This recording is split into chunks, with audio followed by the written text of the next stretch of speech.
जय श्री हरि। हेलो दोस्तों, आपका स्वागत है हमारे चैनल भक्ति कथा संग्रह में। आज हम आपके सामने प्रस्तुत करने जा रहे हैं अपरा एकादशी व्रत कथा। तो कथा इस प्रकार है। युधिष्ठिर कहने लगे कि हे भगवान, ज्येष्ठ कृष्ण एकादशी का क्या नाम है तथा उसका महात्म्य क्या है, सो कृपा कर कहिए। भगवान श्री कृष्ण कहने लगे कि हे राजन, यह एकादशी अचला तथा अपरा दो नामों से जानी जाती है। पुराणों के अनुसार ज्येष्ठ कृष्ण पक्ष की एकादशी अपरा एकादशी है, क्योंकि यह अपार धन देने वाली है। जो मनुष्य इस व्रत को करते हैं वे संसार में प्रसिद्ध हो जाते हैं। इस दिन भगवान त्रिविक्रम की पूजा की जाती है। अपरा एकादशी के व्रत के प्रभाव से ब्रह्मा हत्या, भूत योनि, दूसरे की निंदा आदि के सब पाप दूर हो जाते हैं। इस व्रत के करने से परस्त्री गमन, झूठी गवाही देना, झूठ बोलना, झूठे शास्त्र पढ़ना या बनाना, झूठा ज्योतिषी बनना तथा झूठा वैद्य बनना आदि सब पाप नष्ट हो जाते हैं। जो क्षत्रिय युद्ध से भाग जाए वे नरकगामी होते हैं, परंतु अपरा एकादशी का व्रत करने से वे भी स्वर्ग को प्राप्त होते हैं। जो शिष्य गुरु से शिक्षा ग्रहण करते हैं फिर उनकी निंदा करते हैं वे अवश्य नरक में पड़ते हैं, मगर अपरा एकादशी का व्रत करने से वे भी इस पाप से मुक्त हो जाते हैं। जो फल तीनों पुष्कर में कार्तिक पूर्णिमा को स्नान करने से या गंगा तट पर पितरों को पिंडदान करने से प्राप्त होता है, वही अपरा एकादशी का व्रत करने से प्राप्त होता है।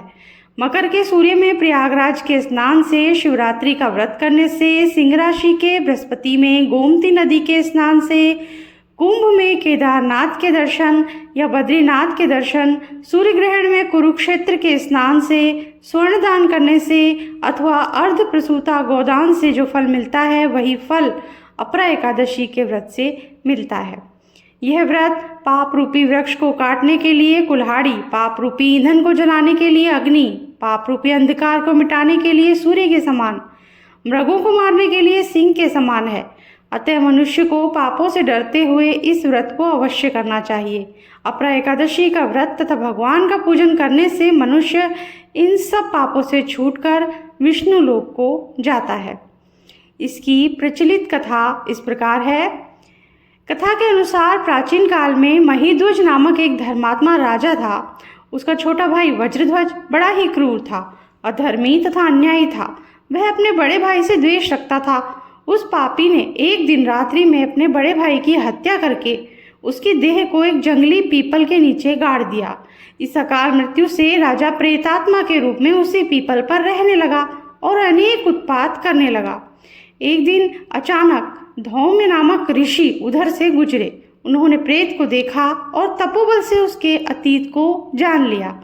अपने तपोबल से प्रेत उत्पात का कारण समझा। ऋषि ने प्रसन्न होकर उस प्रेत को पीपल के पेड़ से उतारा तथा परलोक विद्या का उपदेश दिया।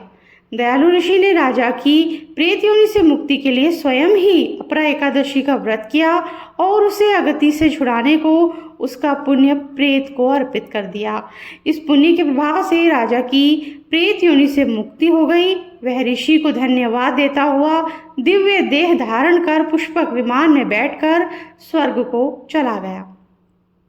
हे राजन, यह अपरा एकादशी की कथा मैंने लोकहित के लिए कही है। इसे पढ़ने अथवा सुनने से मनुष्य सब पापों से छूट जाता है।